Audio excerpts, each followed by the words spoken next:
can I set up the stage by Yeah, saying? please set up the stage. Sorry, I just my bad. It's just I want to set the stage by saying I know we're doing this a little bit late, but we got to see this movie 7 days before the United States government shut down.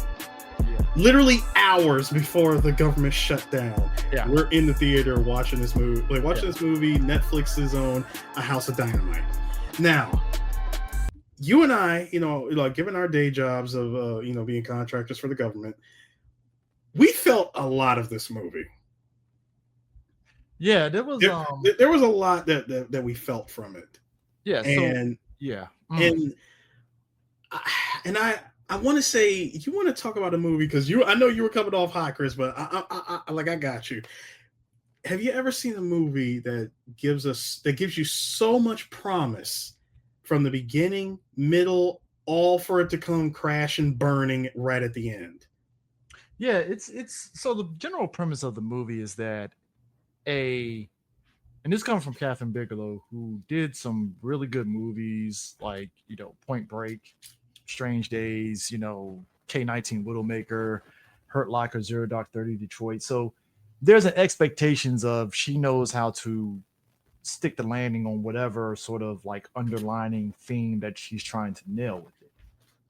And with the House of Dynamite, I think for me, what drops the ball is the fact that, like you said, it's like relevant to what's happening now, because it felt very much like this would happen, kind of like if this happened today, but just in a dumber way.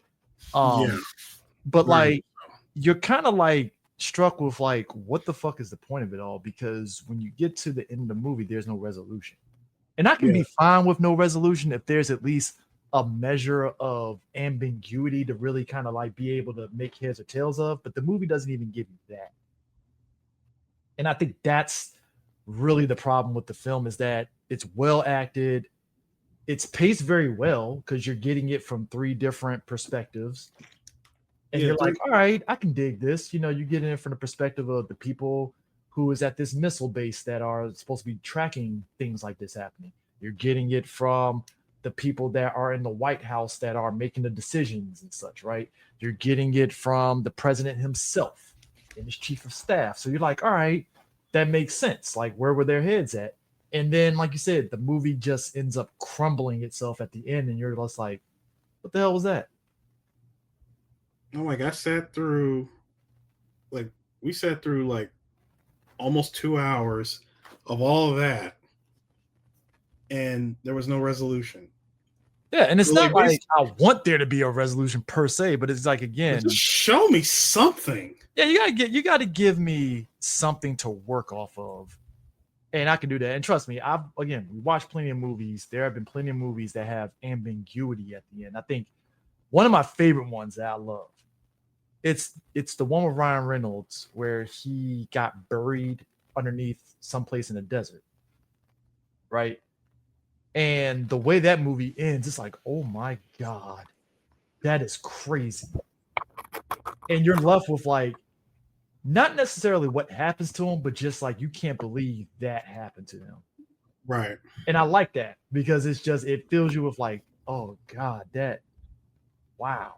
And I didn't get that with this film. And I think that's what kind of like irked me a little bit, because it's like, maybe that was the point, but even then it's like, yeah, given this movie cinematography, the sound, the music, the tension, there was a whole lot of tension built up all throughout the movie, and again, it just doesn't stick the landing. There was just no real payoff.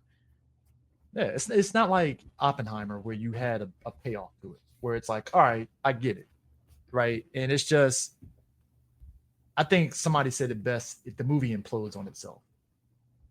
Yeah.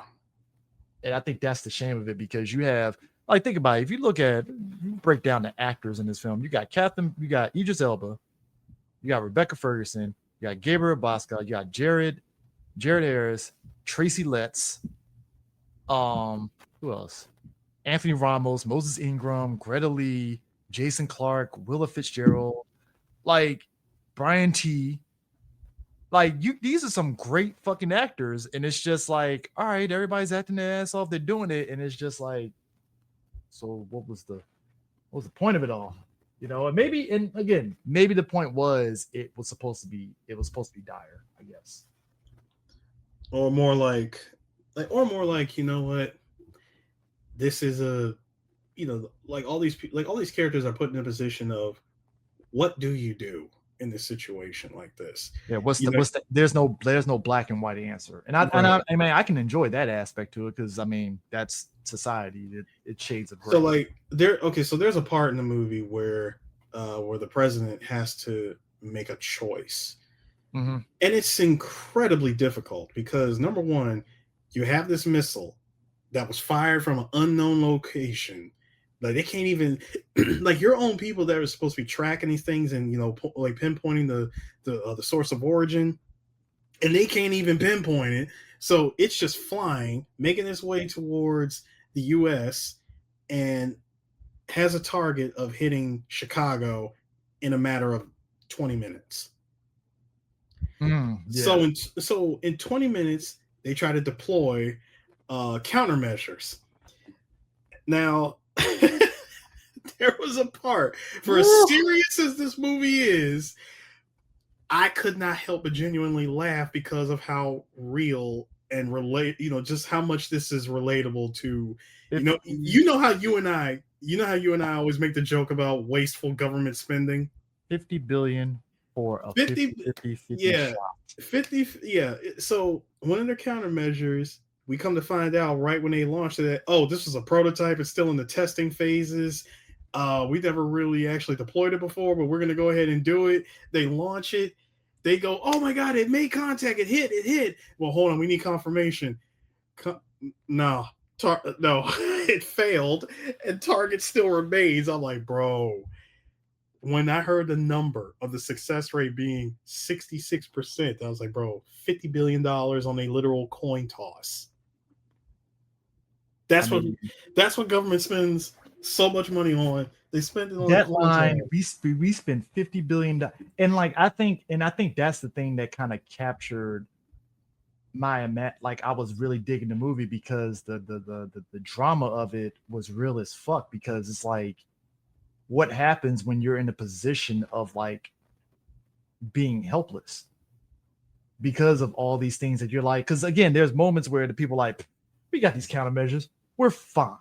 And then it doesn't happen. And it's like, everybody's like, well, fuck, like, what do we do next? And it's like, well, there's things in place for that.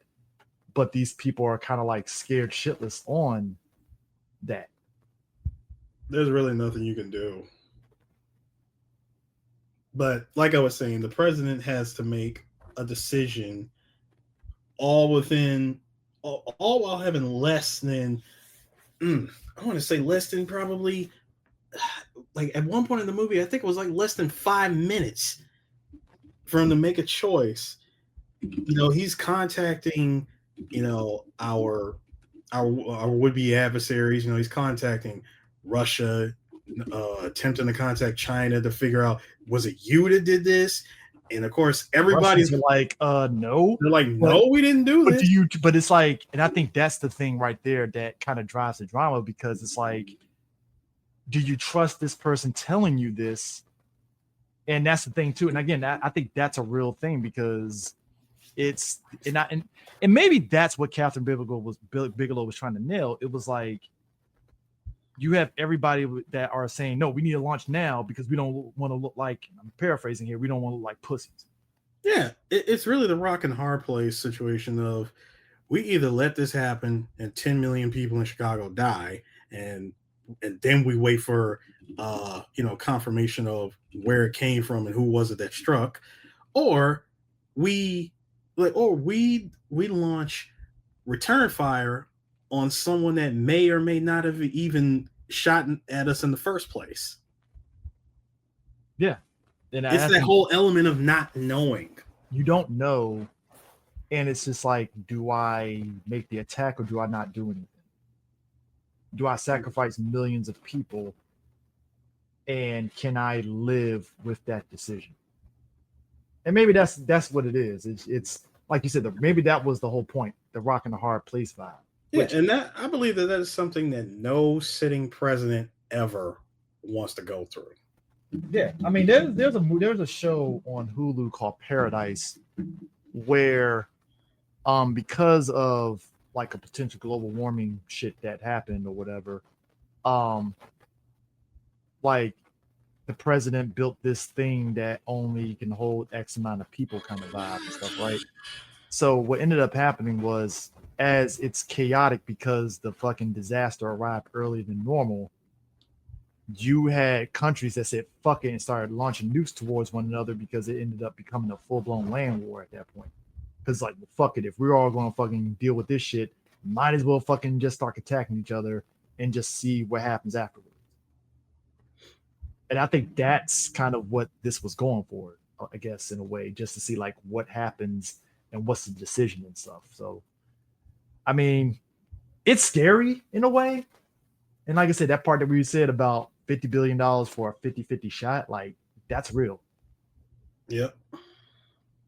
So I don't know. It's hard for me to grade whether I can say that people should see it. I mean, they should see it, but I would say, I mean, it's a Netflix project, so I would say check it out since it's on. If you got Netflix, give it a look. It's an interesting film. I'm gonna say that. yeah, Like, especially especially if you work in the government, yeah, government, military, you can relate to this. yeah, yeah. So, but anyways, yeah, that's quick and easy of it. I don't think there's really much you can dive deep into it and stuff. I mean, but yeah, that's it for our House of Dynamite. I think we don't really have to say much. Yeah, not much left to be said. Great acting. Yeah, great visuals. I mean, they do a good job of really capturing like, the DC. I was just personally disappointed with the ending. That's all. Yeah, that's really all it is. So, but anyways, that's it. So we will catch you guys later. Peace out.